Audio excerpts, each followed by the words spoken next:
참 좋으신 예수님, 이 새벽에도 주님께 감사드리며 하루를 시작합니다. 너무나도 부족하고 한없이 모자란 저희들에게 이 감당할 수 없는 큰 진리를 허락하여 주시고 또 저희에게 참된 자유와 생명을 주신 예수님, 오늘도 주님의 은혜에 감사하며 기뻐하며 감격하며 예수님을 대신하는 세상의 빛과 같은 존재로서 살게 인도하여 주시옵소서. 부족한 저희에게 용기와 믿음을 더하여 주시고 또한 저희가 오늘부터 이제 미가서 말씀을 묵상해 나가는데 성령께서 우리의 미련하고 교만하고 너무나도 이기적인 마음 물리쳐 주시고 정말 겸손한 마음으로 절박한 심정으로 이 말씀을 배우게 하여 주시고 깨닫게 하여 주옵소서. 오늘 하루도 예수님처럼 살기를 원합니다. 우리를 구원하신 예수님의 이름으로 기도드립니다. 아멘. 안녕하십니까. 2024년 4월 29일 월요일 아침이 밝아오고 있습니다. 자, 지난번 말씀드린 대로 오늘부터는 이제 미가서로 들어갑니다. 오랜만에 이제 구약 성경으로 넘어왔죠. 자, 미가서 1부 자기 백성을 심판하심. 이제 그 첫 번째 이야기 심판선언이라는 제목으로 미가서 1장 1절부터 7절까지 우리 함께 묵상할 텐데 오늘은 첫 번째 시간입니다. 그래서 미가서 전체 오리엔테이션 시간을 가지도록 하겠습니다. 1장 1절만 우리 함께 읽고 같이 보도록 하겠습니다. 유다의 왕들 요담과 아하스와 히스기야 시대에 모레셋 사람 미가에게 임한 여호와의 말씀 곧 사마리아와 예루살렘에 관한 묵시라.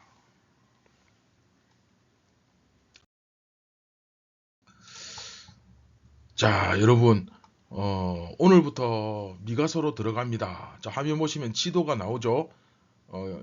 기본적으로 남쪽이 유다, 그렇죠. 북쪽이 이스라엘. 그래서 이스라엘은 남유다와 북이스라엘로 이렇게 갈라져 있습니다. 북이스라엘, 북쪽의 수도는 사마리아, 남유다의 수도는 예루살렘 이렇게 되어 있죠. 그리고 주변에는 보시면 블레셋이라든지 에돔, 또 오른쪽에 모압, 암몬, 그렇죠. 그리고 위쪽에는 그 아수르 이렇게 이스라엘이 불순종하고 말을 안 들을 때마다 하나님의 채찍 역할을 하는 막대기 역할을 하는 그런 나라들이 둘러싸고 있습니다. 그러나 하나님께 기본적으로 순종하고 그 하나님을 의지한다면 이 주변에 있는 블레셋이나 암몬이나 모압이나 뭐 아수르나 에돔이나 이런 나라들이 결코 두려움의 대상이 아니죠. 그렇죠? 자, 미가서를 묵상해 보면 그 사회, 특히 그 종교의 지도층, 종교적 지도층에 대한 비판이 상당히 많습니다. 그래서 이 미가서를 읽다 보면 좀 마음에 부담이 되고 또 괜히 이렇게 많이 좀 신경 쓰이는 그런 표현들이 강하게 나옵니다. 그러다 보니까 뭔가 좀 이렇게 심하게 비판을 하는 듯한 그런 뉘앙스가, 그런 모습들이 보여지죠. 그런데 우리가 지금 현재 경험하고 있는 지금 이 세상을 이렇게 살펴봐도 정말 세상이 참 많이 시끄럽지 않습니까? 정치면 정치, 경제, 또 자녀 문제부터 시작해서 저출산, 이혼은 이제 이 문제의 축에도 못 끼죠. 그런데 특별히 모든 문제를 이끌어가는 그 지도자, 리더들, 우리나라의 뭐 정치인도 있겠습니다만은 저는 일반 시민 중 한 사람이기 때문에 정치에 대해 뭐 깊이 잘 알지는 못하지만 어쨌든 이 성경은 미가서는 특별히 지도자의 문제에 좀 초점을 많이 맞추고 있습니다. 그런가 하면 또 한 가지는 그럼에도 불구하고 이 어려운 시국 가운데서도 하나님께서는 은혜를 베풀어 주시고 분명히 뭔가 뜻하시는 것이 있을 것이다.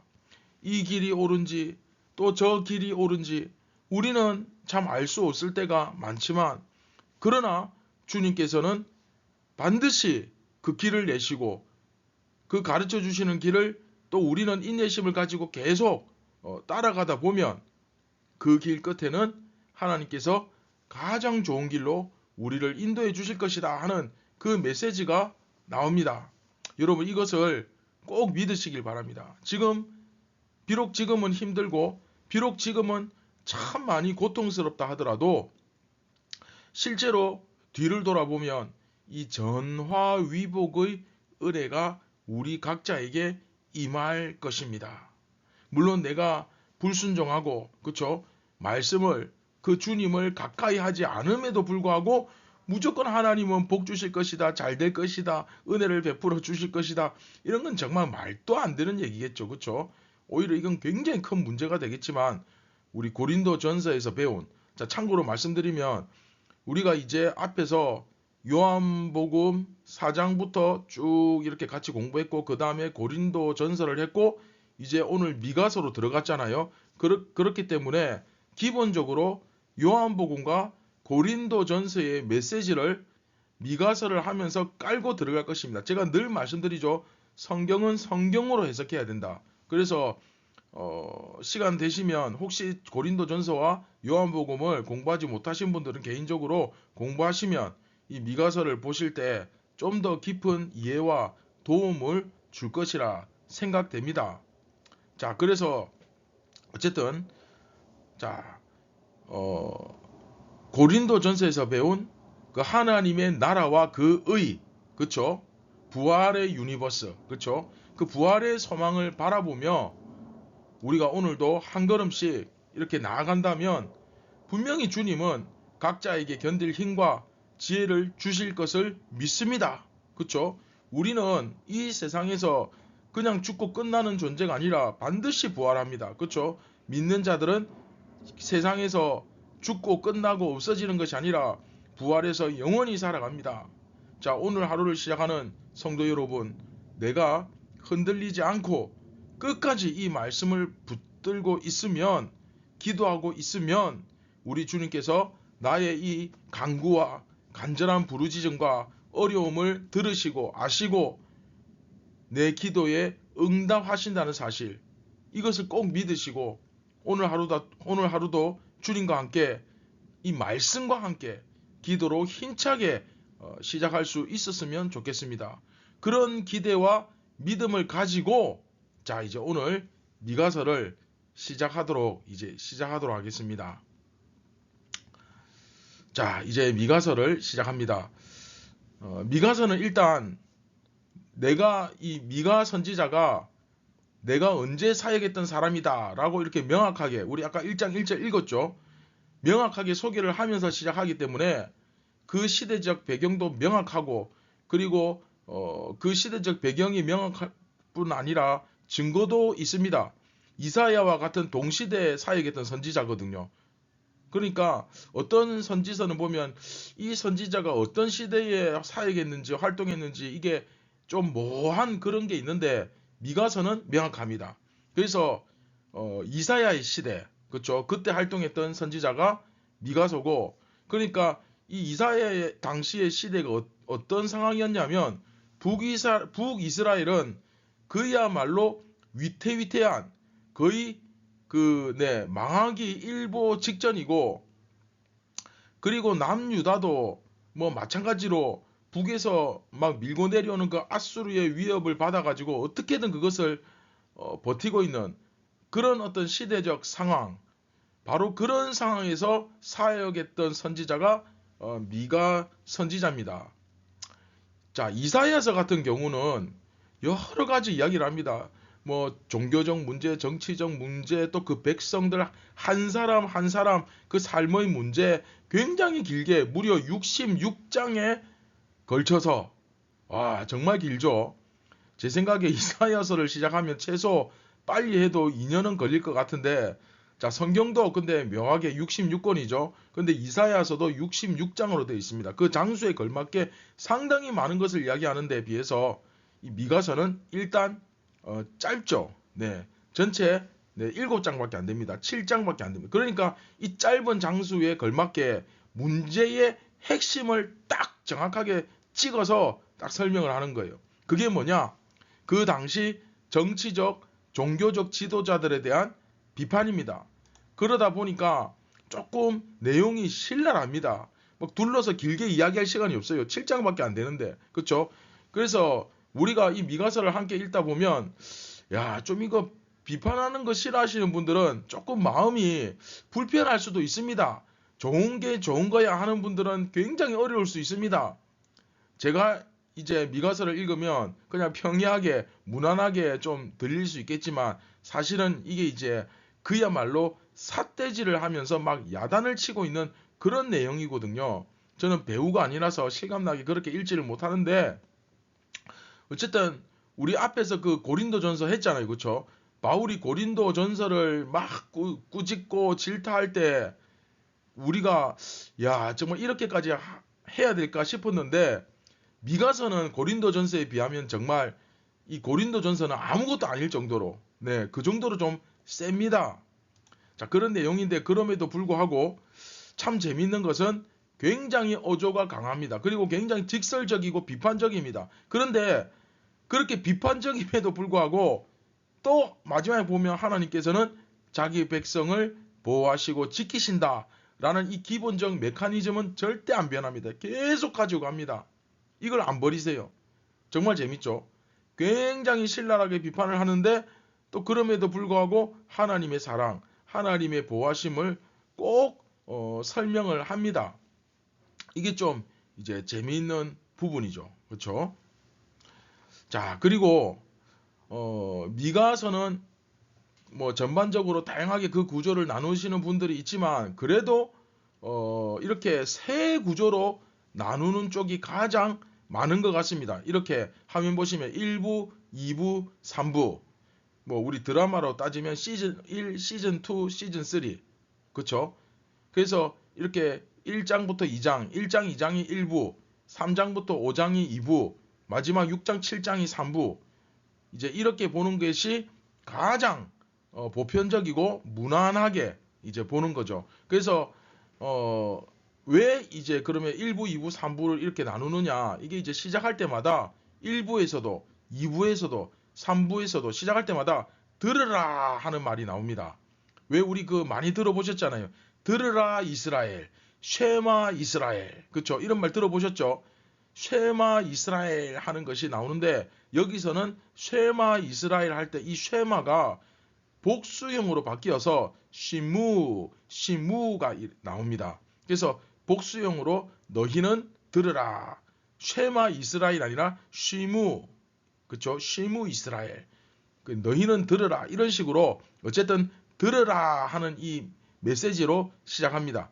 근데 1장 1절이 표지고 그래서 1장 2절에서 들으라 이게 나오고 나머지는 3장 1절, 6장 1절 다 들으라 이렇게 처음에 시작할 때 나오죠. 그리고 끝에 부분에는 일부로 따지면 2장 마지막 부분에는 하나님의 회복하심, 그렇죠? 자기 백성들을 앞에서는 막 심판을 처음에 시작할 때 심판을 막 외치거든요. 그런데 끝부분은 하나님께서 회복하실 것이다 라는 메시지로 끝납니다. 그리고 2부 같은 경우는 3장은 하나님의 심판을 막 이야기하는데 4장, 5장은 의외로 길게 2장에 걸쳐서 회복에 대해서 이야기합니다.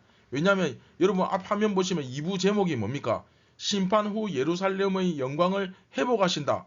이 하나님께서 회복하신다. 이 회복이 중심이거든요.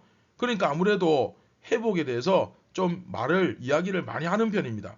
그리고 3부 보시면 3부 역시도 앞에서는 막 심판을 이야기하지만 뒤에서는 하나님께서 또한 이들을 회복시켜 주실 것이다 하는 메시지가 들어있는 거죠. 그래서 자, 이 미가서는 이런 면에서 어떻게 보면 한편으로는 좀 속이 시원한, 좀 속이 뻥 뚫리는 그 정말 하고 싶었던 이야기였는데 서로 이 사람 저 사람 눈치 보면서 하지 못했던 이야기를 정말 미가 선지자가 속 시원하게 그냥 땅땅 그냥 내리찍듯이 직설적으로 아주 그렇게 비판하는 모습을 보면서 속이 후련해지는 그런 분들도 계실 거고 또 한편으로는 어떤 분들은 좀 마음이 불편할 수도 있습니다.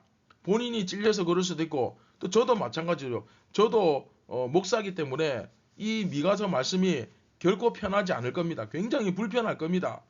그렇지만 자, 이것을 통해서 하나님께서 자기 백성들이 세상과 다를 바가 없게 되면 하나님께서는 자기 백성들이 세상과 다를 바가 없게 되면 자, 이거 고린도전서에서 굉장히 많이 강조했던 내용이죠.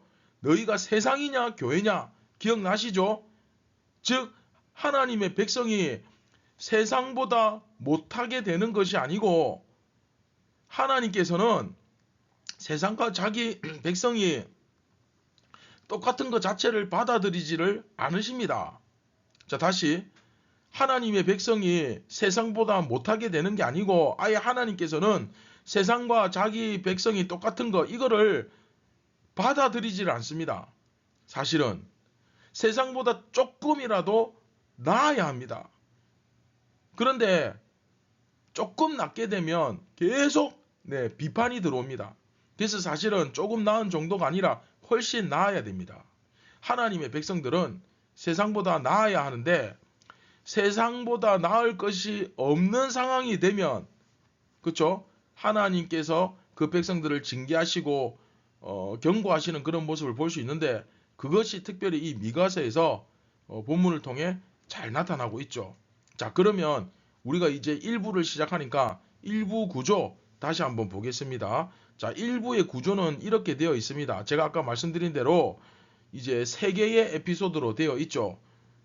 이 내용을 보시면 그 탐욕스러운 그 지주들, 리더들, 지도자들과 그들에게 종교적으로 정당성을 부여하는 선지자들을 비난하는 내용, 완전 사건이죠. 그러니까 회개해라 해야 되는데 다 잘 될 겁니다. 하나님 다 용서해 주실 것입니다. 희망이 있습니다. 자꾸 절망적인데 희망을 이야기하고 그렇죠? 이게 이거하고 똑같아요. 곧 빌딩이 무너지는데 사람들이 불안해하는데 뭐 구청이나 이렇게 직원이 와가지고 조사를 하고 사실은 문제가 많은데 안심시켜 주려는 듯이 건물 튼튼합니다. 괜찮습니다. 문제 없습니다. 그러고 돌아갔는데 일주일 뒤에 그 빌딩이 무너져서 안에 있는 수백 명이 다 죽은 거예요. 그 정도 급이죠. 그러니까 정확하게 잘못했으면 잘못했다. 아니면 아니다. 정확하게 이야기를 하고 분명히 하나님 말씀을 똑바로 전달해야 되는데 이 선지자들이 타락해가지고 종교적 정당성을 부여해 주면서 잘하고 있습니다. 하나님 회복시켜 주실 겁니다. 다 용서해 주실 겁니다. 이런 식으로 이제 거짓 선포를 하죠. 그리고 그러니까 당연히 자, 그 1부 두 번째 에피소드 2번 보시면 왜 심판받아야 하는지 그렇죠. 심판받아야 하는 이유에 대해서 딱 설명을 하죠. 자, 한번 보십시오. 1장 2절부터 2장 11절까지 그 1부의 두 번째 에피소드 보시면 전부 심판 이야기입니다. 마지막 딱 2절 남기고 앞에 1절까지 치면 3절인데 앞에 1절은 표지니까 마지막 12절 13절 끝부분에 굉장히 짤막하게 남은 자가 있으리라 회복되리라 이렇게 희망을 이야기하는데 그러면서 1부가 끝나지만 사실 전부 다 거의 대부분의 내용은 심판이죠. 이런 식으로 구조가 되어 있습니다. 그리고 그래서 이제 마지막 3부 보시면 남은 자가 있으리라 그 2절 그렇죠. 그래서 1부는 이렇게 구성이 되어 있습니다. 2부와 3부는 그때 할 때 또 자세히 또 설명하도록 하겠습니다. 자, 1부에서 1장 1절은 표제고 제가 말씀드렸죠. 두 번째 내용 보시면 사마리아와 예루살렘을 심판하심 이렇게 되어 있죠. 그런데 이 사마리아와 예루살렘을 심판하심 이 내용이 두 개로 되어 있습니다. 자, 화면 보시면 뭘로 되어 있습니까? 그렇죠. 심판 선언과 애가 이렇게 두 개로 되어 있죠. 그래서 오늘 제목이 뭡니까?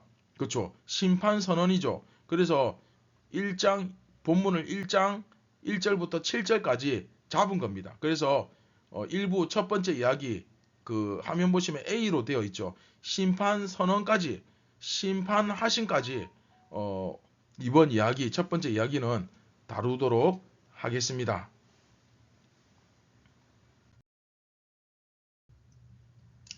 자, 다시 한번 오늘 내용 이렇게 정리해 보면 미가는 이사야와 일단 동시대 사람이죠. 그래서 남유다 왕국에서 주로 사역한 사람입니다. 그래서 이사야서와 미가서에서는 같은 본문이 공유됩니다. 비슷한 내용이 나오죠. 사복운서처럼. 미가는 특별히 유다의 정치적, 종교적 지도자들, 이 기득권자들, 타락한 선지자, 그 다음에 재물에 대한 욕심, 이런 것들을 지적하고 그들이 정의와 진정한 평화에 대한 관심을 갖지 않는 현실을 굉장히 꾸짖는 데 집중합니다. 이제 오늘은 사실 우리가 이제 본문 자체를 들어가지 않았기 때문에 묵상과 적용이 날 것은 없지만 그럼에도 불구하고 여러분 미가서를 시작하면서 우리에게 참 많은 경종을 딱 울리고 있죠. 그렇죠? 우리가 정말 내 자신이 교회는 다니지만 종교적으로 열심은 있지만 정말 내가 어떤 사람인지를 살펴보고 돌아보게 만드는, 너무나 그걸 잘 느끼게 해주는 그런 시간이죠. 오늘이.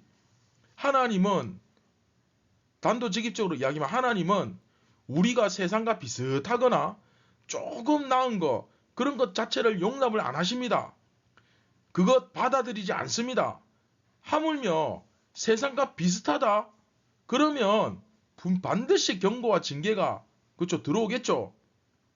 자, 그러면 아예 세상보다 못한 것은 어떻습니까? 내 감히 이건 상상조차 할 수 없겠죠. 그러면 미가서의 시대보다 더욱더 악한 거 아닙니까? 그런데 우리의 모습을 한번 보십시오. 지금 우리가 세상에서 듣는 얘기들을 한번 귀를 기울여 보십시오. 세상보다 낫다는 말 정말 거의 듣기 힘듭니다. 오히려 세상보다 못하다, 너희나 잘해라, 이런 얘기를 정말 많이 듣죠. 너희가 일요일날 교회 가고 우리가 일요일날 놀러 가는 거 그거 빼고 너희들하고 우리하고 다른 게 뭐가 있느냐, 그쵸? 물론 저들이 하는 말을 우리가 다 귀담아 들을 필요도 없고 또 저들의 기준에 우리가 맞출 필요도 없습니다. 그러나 분명히 우리 모습 속에도 재물에 대한 욕심과 참된 정의와 평화에 대한 무관심, 그리고 종교적 타락과 거짓 선지자와 같은 모습 있는 것은 사실입니다. 우리 그리스도인은 세상보다 조금 더 나은 존재가 아니라 정말 예수님을 대신할 정도로 거룩하고 정결한 존재입니다. 그래서 예수님과 성령으로 연합하는 것이 그렇게 중요한 것이고, 그렇기 때문에 말씀이 너무너무 중요한 거예요. 자, 이건 지금 요한복음을 이야기하는 거죠. 자, 이 사실을 기억하면서 오늘 하루 세상과 별반 다를 것이 없는 존재로 살아가는 것이 아니라 정말 그렇다면, 그렇죠? 우리의 정체성을 다시 한번 의심해 봐야 되겠죠. 세상과 별반 다를 것이 없다면 우리의 정체성을 무조건 의심해 봐야 됩니다. 자, 나는 오늘 무엇으로 세상과 구별이 지금 되고 있는지, 그렇죠? 훨씬 더 나은 사람인지, 아니면 세상과 비슷한 사람인지, 아니면 정말 최악의 경우 세상보다 못한, 그렇죠? 그런 사람인지 한번 잘 여러분 돌아보시고, 그리고 그 여러분들의 지금 현재의 그 실태를 가지고, 그 모습을 가지고 우리의 기도 제목으로 삼고 정말 진지하게 이 미가서를 시작하면서 나 자신을 주님 앞에 정직하게 리셋하고 바로 세우는 그런 은혜의 기간이 되었으면 좋겠습니다. 말씀을 기억하며 같이 기도하겠습니다. 참 좋으신 예수님, 오늘부터 이 미가서 말씀을 따라서 살아갈 때 저희의 발걸음이 세상이 아니라 주님께로 더욱더 가까이 옮겨지는 그런 기간이 되게 하여 주시고, 여전히 우리의 몸은 세상에 있지만 세상의 일들을 하며 세상과 똑같이 살아가지만 그 가운데서도 이 미가서 말씀을 묵상하며 더욱 세상과 구별되고 세상과 우리가 무엇이 다른지를 삶으로 증명하는 그런 놀라운 은혜의 역사가 일어나게 하여 주시옵소서. 주님께서 말씀하실 때 그 엄중한 경고의 말씀을 새겨듣고 흘려듣지 않고 새겨듣고 그 말씀에 반응하고 진정 믿음으로 역사하는 저희들 되게 하여 주옵소서. 이 미가서 말씀을 통하여 우리 믿음과 신앙에 놀라운 부흥이 일어나게 하여 주시옵소서. 우리를 구원하신 예수님의 이름으로 기도드립니다. 아멘. 오늘 하루 최선을 다해서 오늘 하루가 마지막이다 생각하시고 정말 이 그리스도인의 정체성을 지키기 위해 세상에서 거룩함으로 구별되기 위하여 정말 최선을 다해 살아가는 귀한 하루가 되시기를 바랍니다. 감사합니다.